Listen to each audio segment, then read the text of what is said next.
Good morning everyone. ये मेरा पहला वीडियो है यूट्यूब पर और ये एसबीआई पीओ की जो करंट वैकेंसीज अभी चल रही हैं उसके बारे में है। तो अगर आप लोगों को अच्छा लगे और अप्लाई करना चाहते हो तो कर सकते हो। और इसकी सैलरी अगर मुंबई में इनिशियल पोस्टिंग रहेगी तो 1 लाख प्लस जाएगी per month.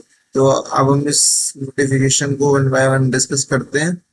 import dates, eligibility and examination dates which is already given in the notification. तो ये ऑफिशियल नोटिफिकेशन है, मैंने ऑफिशियल वेबसाइट से डाउनलोड कर लिया है। तो चलो स्टार्ट करते हैं। वैसे मैं इसका लिंक डिस्क्रिप्शन में डाल दूंगा और इसका नोटिफिकेशन का और एप्लीकेशन फॉर्म का लिंक डिस्क्रिप्शन में डाल दूंगा। तो जितने भी कैंडिडेट्स एलिजिबल हैं या बैंकिंग करना चाहते हैं और अप्लाई करना चाहते हैं वो कर सकते हैं। तो चलो इसको वन बाय वन डिस्कस करते हैं। तो थोड़ा सा स्क्रॉल कर लूँ नीचे।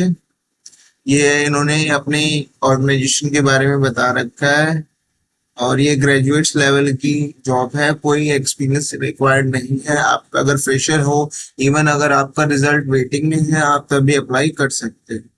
तो इसमें इन्होंने देखो स्ट्रेट फॉरवर्ड दिया हुआ है। अगस्त में प्री है और सितंबर में फेज सेकेंड और अक्टूबर नवंबर में जो है वो थर्ड फेज है और जनवरी या फेब तक इनका फाइनल ज्वाइनिंग हो जाए। तो यहाँ पे सबसे पहले इन्होंने वैकेंसीज दी हुई हैं। टोटल मिला के ओवरऑल 1500 वैकेंसीज हैं, जिसमें रेगुलर वैकेंसीज है और बैकलॉग वैकेंसीज है। रेगुलर वैकेंसीज वो होती हैं जो इस करंट फाइनेंशियल ईयर की हैं और बैकलॉग वैकेंसीज होगी वो वैकेंसीज होती हैं जो प्रीवियस ईयर में फिल नहीं हो पाई हैं, किसी वजह से वो इस ईयर में इंक्लूड कर दी जाती है। तो आप देख सकते हो रेगुलर में एससी की 216 और 18 इधर 108, एसटी की 36, एसटी की, ओबीसी की 390 और ईडब्ल्यूएस 144, अनरिजर्व 588 एंड टोटल 446। इसमें वीआई जो डिसेबल्ड लोग होते हैं उनकी कैटेगरी के अकॉर्डिंग अलग अलग है। जैसे वीआई की 15 है, एचआई की 15 है, 18 एलडी की 4 है, 14 है और डीई जो लास्ट कैटेगरी होती है उसकी 14 है। और इसमें 2 बैकलॉग भी है। तो टोटल मिला के ओवरऑल 1500 वैकेंसीज है। इसमें बाकी इन्होंने कुछ नहीं दे रखा है, एब्रीविएशंस वगैरह, एससी एसटी ओबीसी ये सब ये यूजफुल नहीं है। फिर इसमें और कुछ है नहीं। इसमें फिर इन्होंने डेट्स दे रखी हैं। एप्लीकेशन 18/6/2026 से स्टार्ट हो चुकी हैं और 8/7/2026 तक चलेंगी। अगर आपने फॉर्म नहीं भरा है और आप एलिजिबल हैं और अगर भरना चाहते हैं तो आप भर सकते हैं, कोई इशू नहीं होगा इसका। और इन्होंने एसबीआई में एक चीज अच्छी है कि ये डेट्स पहले ही डिसाइड कर देते हैं, मतलब आपको वेट नहीं करना है। आपका देखो नीचे लिखा हुआ है final final declaration date of the result. नवंबर दिसंबर में आपका रिजल्ट आ जाएगा, मार्च तक आपकी ज्वाइनिंग हो जाएगी। आप लोग देख सकते हो। वैसे मैं काफी स्लो कर रहा हूँ, अगर आप चाहो तो यहीं पे रीड कर सकते हो, आपको नोटिफिकेशन अलग से ऑन करने की भी जरूरत नहीं पड़ेगी। तो ये प्री होगा जो अगस्त सितंबर में होगा, और या तो अगस्त के फर्स्ट वीक में होगा या फिर अगस्त के लास्ट वीक में होगा और अक्टूबर के फर्स्ट वीक में होगा, या फिर अक्टूबर के लास्ट वीक में होगा और नवंबर के फर्स्ट वीक में होगा मेन सूट। लेकिन अगस्त में प्री हो जाएगा और सितंबर में मेंस हो जाएगा और नवंबर दिसंबर तक फाइनल रिजल्ट आ जाएगा। अच्छा, फिर इन्होंने नीचे दे रखा प्री एग्जामिनेशन ट्रेनिंग। ये एससी एसटी ओबीसी कैंडिडेट्स के लिए होती है, जो लोग अफोर्ड नहीं कर पाते हैं कोचिंग वगैरह, तो वो लोग एसबीआई की तरफ से फ्री कोचिंग प्रोवाइड की जाती है, उसमें अपीयर हो सकते हैं। ये फ्री ऑफ कॉस्ट होती है। फिर नीचे इन्होंने डेट ऑफ एलिजिबिलिटी। एलिजिबिलिटी 2 तरह की होती है, एक तो एज वाइज होती है और एक क्वालिफिकेशन वाइज होती है। तो पहले एज वाइज देख लें। तो 1/4/2026 से पहले कैंडिडेट का बर्थ नहीं होना चाहिए, मतलब वो मिनिमम 21 साल का होना चाहिए और मैक्सिमम 30 ईयर्स। आप यहाँ पे देख सकते हो सब कुछ। और उसके बाद इन्होंने एज रिलैक्सेशंस भी दिए हुए हैं एससी एसटी ओबीसी के। ओबीसी 3 साल, एससी एसटी 5 साल, और पीडब्ल्यूडी 10 साल, और ओबीसी पीडब्ल्यूडी 13 साल, और एससी एसटी पीडब्ल्यूडी 15 साल, और अगर कोई एक्स सर्विसमैन है तो उसकी 5 इयर्स की एज रिलैक्सेशन होती है। अब एज ये हो गया। अब आता है इसेंशियल क्वालिफिकेशन। मतलब इसेंशियल क्वालिफिकेशन मतलब आप लोग ग्रेजुएट होने चाहिए 30/9/2026 तक। अगर आप फाइनल ईयर का एग्जाम दे रखा है तो अभी आपका रिजल्ट वेटिंग में है, तो अगर आपका रिजल्ट 30/9/2026 से पहले आ जाता है तो आप लोग एलिजिबल हो जाएंगे। ध्यान रखना, लेकिन अगर इसके बाद रिजल्ट आया तो आप लोग एलिजिबल नहीं होगे। चाहे आप प्री निकाल दो, चाहे आप मेंस निकाल दो, अगर आप इंटरव्यू में भी होगे तब भी आप लोगों को डिस्क्वालीफाई कर दिया जाएगा। तो ये डेट याद रखना, 30/9/2026। इस डेट से पहले आपका रिजल्ट आ जाना चाहिए अगर आप अपेयरिंग बेसिस पर दे रहे हो तो। फिर ये डिसेबल्ड लोगों के लिए कुछ दिया हुआ है, हमारे काम का नहीं है, काम का है बट आगे चलते हैं, जिनके लिए है उनके लिए है। ठीक है, नीचे स्क्रॉल करते हैं, इनमें उसमें फिर कुछ नहीं दिया हुआ यहाँ पे। हाँ, फिर उन्होंने दिए हुए अटेम्प्ट्स, नंबर ऑफ अटेम्प्ट्स। जो जनरल और ईडब्ल्यूएस कैटेगरी के लोग हैं वो 6 अटेम्प्ट्स दे सकते हैं। जो अनरिजर्व पीडब्ल्यूडी, ईडब्ल्यूएस पीडब्ल्यूडी और ओबीसी पीडब्ल्यूडी है वो 9 अटेम्प्ट्स दे सकते हैं। एससी एसटी पीडब्ल्यूडी के लिए कोई रिस्ट्रिक्शन नहीं है, वो जब तक चाहे तब तक दे सकते हैं। ये सीबीआईएल स्कोर दे रखा है, अगर आप इसके बारे में चाहते हो कि मैं और बताऊं तो मुझे बता देना, मैं आपको एक सेपरेट वीडियो अपलोड करके इसके बारे में इंफॉर्मेशन दे दूं। अच्छा, फिर नीचे एप्लीकेशन फी दे रखी है। एप्लीकेशन फी 750 जो है वो अनरिजर्व ईडब्ल्यूएस और ओबीसी के लिए है, और SC ST PWD candidate completely exempted है इससे। फिर उन्होंने प्री दे रखा है। प्री में क्या होगा, 40 नंबर की इंग्लिश होगी, 30 नंबर का क्वांट्स होगा, और 30 नंबर की रीजनिंग होगी। ये 100 नंबर का पेपर होगा, 1 घंटे का आपका एग्जाम होगा। और अगर आप डिसेबल हो और आपने स्क्राइब ऑप्ट किया है तो आपको 1 घंटे पे 20 minutes extra as a compensatory time मिलेगा। प्री की कट ऑफ आएगी, उसके बाद मेंस एग्जाम होगा जो सेकंड फेज होगा। सेकंड फेज में 200 नंबर का एग्जाम होगा। तो इसमें क्या होगा, रीजनिंग होगी, डाटा एनालिसिस एंड इंटरप्रिटेशन होगा, general awareness, economy, banking knowledge होगा, इंग्लिश होगा, रीजनिंग एंड कंप्यूटर जो होगा वो 40 क्वेश्चन होंगे 60 मार्क्स के, data analysis and interpretation 30 question 60 marks, general awareness, economy, banking knowledge 60 question 60 marks, English language 40 question 20 marks. Total होगा ये 170 क्वेश्चन और 200 मार्क्स।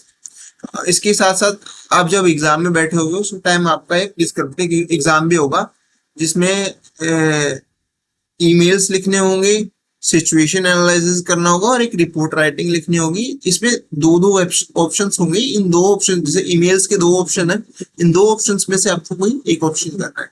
सिचुएशन एनालिसिस के कोई 2 ऑप्शंस है, उनमें से कोई एक करना है। उसके बाद आइदर रिपोर्ट राइटिंग और प्रेसी राइटिंग 2 ऑप्शंस होंगे, आप कोई एक करना है। ठीक है, और ये 3 क्वेश्चंस टोटल अटेम्प्ट होंगे। मतलब एक क्वेश्चन आपका लगा लो ईमेल्स का, एक क्वेश्चन लगा लो सिचुएशन एनालिसिस का, एक क्वेश्चन प्रेसी या रिपोर्ट राइटिंग का। तो टोटल 3 क्वेश्चन होंगे और 30 मार्क्स का होगा, और 30 मिनट्स का टाइम होगा। ये तो ओवरऑल 3 आवर्स 30 मिनट्स का एग्जाम होगा। और ये जो डिस्क्रिप्टिव टेस्ट होगा ये फाइनल कट ऑफ में इंक्लूड नहीं किया जाएगा, ये सिर्फ क्वालिफाइंग इन नेचर है। और जो इसके क्वालिफाइंग मार्क्स है वो बैंक डिसाइड करेगा कि कितना मिनिमम क्वालिफाइंग मार्क्स होगा। कैटेगरी वाइज आता है, इसकी कोई दिक्कत नहीं होती, अलग अलग कैटेगरी का अलग अलग होता है। नेक्स्ट, उसके बाद थर्ड जो स्टेप आती है वो ग्रुप टेस्ट, एक्सरसाइज या पर्सनल इंटरव्यू आता है। कि पहले इंटरव्यू होता था, लेकिन अब इंटरव्यू के साथ ये ग्रुप एक्सरसाइज वगैरह भी देने लगे हैं। तो 20 नंबर की ग्रुप एक्सरसाइज, कोई ग्रुप को एक टास्क दे देंगे और उसके बारे में फिर आप लोगों का रिव्यूज मांगेंगे या एनालिसिस मांगेंगे। अगर आप लोग चाहते हो कि इसके ऊपर भी मैं कोई सेपरेट वीडियो बनाऊं तो आप लोग बता सकते हो मुझे कमेंट बॉक्स में, मैं बना दूँ। और 30 नंबर्स का इंटरव्यू होगा और ओवरऑल 50 मार्क्स होगा। तो जो फिर इनका कन्वर्ट होगा 75 into 25, जो जो मेंस होगा वो उसके 75 मार्क्स लिए जाएंगे, और जो इंटरव्यू होगा उसके 25 मार्क्स लिए जाएंगे, और ओवरऑल 100 में से एक कट ऑफ आती है। ये स्टेट वाइज अलग नहीं आती, ये पूरी कंट्री का एक ही कट ऑफ होता है। अगर आप लोग सक्सेसफुली ये स्टेप्स क्वालिफाई करने में सक्सेसफुल हो गए तो आपको एक अच्छी खासी सैलरी मिलेगी। एंड इसमें फिर इन्होंने दे रखा है कि कॉल लेटर्स में, देखो ये फिर नीचे दे रखा है, मैं ऑफिशियल नोटिफिकेशन से बता रहा हूँ, मैं कोई अपने आप से नहीं बना रहा हूँ। ये बेसिक इनरोलमेंट्स जो दे रखे हैं, प्रेजेंटली द स्टार्टिंग बेसिक पे is 48,480 plus 4 in advance increments. कि एसबीआई का इंक्रीमेंट होता है वो 2000 पर इंक्रीमेंट होता है, तो 4 इंक्रीमेंट्स हैं, 2 into 4 is equal to 8 increment हो जाएगा। 8 इंक्रीमेंट लगाएंगे, सॉरी 8000 का इंक्रीमेंट हो जाएगा। अब 8000 का इंक्रीमेंट इनिशियली लगेगा तो 58,480 आपकी बेसिक पे बन जाएगी। और फिर ये इन्होंने स्केल बढ़ा के दे रखा है कि जब आपका 1 साल कंप्लीट हो जाएगा तो 2000 का इंटरव्यू इंक्रीमेंट लगेगा, और 7 इयर्स तक 2000 लगेगा। फिर इतनी बेसिक पे हो जाएगी। फिर 2 साल तक 2340 का इंक्रीमेंट लगेगा तो आपकी बेसिक पे इतनी हो जाएगी। और ये इसमें लिखा हुआ है,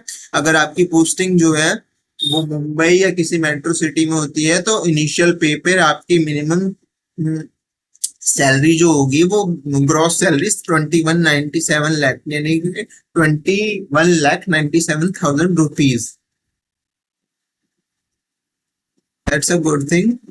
और फिर नीचे इन्होंने बॉन्ड दे रखा है कि अब जब आप ज्वाइन करोगे तो आपको 2 लाख का बॉन्ड फिल करना पड़ेगा। वो इसलिए करवाते हैं कहीं आप ज्वाइन करके बैंक छोड़ के ना चले जाओ, तो जो बैंक आपकी ट्रेनिंग पे एक्सपेंसेस लगाएगा तो वो तो बैंक पूरे नहीं कर पाएगा ना, तो बैंक लॉस हो जाएगा। तो इसलिए ये होता है। बट अगर आप लोग चाहते हो कि मैं इस पे कोई सेपरेट वीडियो बनाऊं तो मुझे कमेंट में कमेंट कर सकते हो, and I will make a video on that. उसके बाद इन्होंने गाइडलाइंस दी है एप्लीकेशन फॉर्म के लिए। मैं एप्लीकेशन फॉर्म का भी डाल सकता हूँ, अगर आप लोग चाहो तो मैं एप्लीकेशन फॉर्म फिलिंग की भी वीडियो बनाकर अपलोड कर सकता हूँ, अगर आप लोग चाहो तो मुझे बता सकते हैं। उसके बाद इसमें कुछ नहीं है। उसके बाद इन्होंने बता रखा है कि इंटीमेशन आपको पहले ही मिल जाएगा, प्री डेट से पहले आपका एडमिट कार्ड आ जाएगा मेंस और इंटरव्यू या ग्रुप डिस्कशन से पहले आपका इंटरव्यू से पहले आपका एडमिट कार्ड आ जाएगा। और आप लोगों को ये जो इंटीमेशन आता है ना, ये या तो आपके जीमेल पे आएगा और आपके नंबर पे आएगा, कांटेक्ट नंबर पे जो जिसको आपने रजिस्टर किया। सो इसमें फिर उन्होंने यही बता रखा है कि इलेक्ट्रॉनिक डिवाइस को यूज नहीं करना है। और फिर कुछ नहीं है इसमें। एंड सी आगे आगे क्या है इसमें आगे, ये S C S T OBC का इन्होंने दिया हुआ है। ये अगर आप लोग चाहो तो मैं सेपरेट वीडियो बना के दे सकता हूँ, अगर आपको चाहिए हो तो। से यूज में नहीं है जनरल लोगों के लिए। अगर आप S C S T OBC category से हैं या डिसेबल कैटेगरी से हैं तो मुझे बता सकते हैं, I will make a separate video on that. बस इतना ही है इसमें। बाकी तो नीचे सेंटर्स दे रखे हैं एसबीआई में। मैक्सिमम आप जिस भी स्टेट में एग्जाम में अपीयर होना चाहे प्री मेंस में तो वो हो सकते हैं। हाँ वो अलग बात है, आपका जो इंटरव्यू है वो मैक्स मुंबई में होता है और आपकी पोस्ट कहीं पे भी हो सकती है। बट बी पॉजिटिव, शायद आपको आपको स्टेट मिल जाए, कुछ नहीं है। तो guys this is all for today. और मुझे लगता है अगर आपको मेरा फर्स्ट वीडियो है तो अगर आपको मेरा वीडियो अच्छा लगा हो तो please let me know in the comment section. और please also tell me the updates or changes I can make by making the video. I'm happy to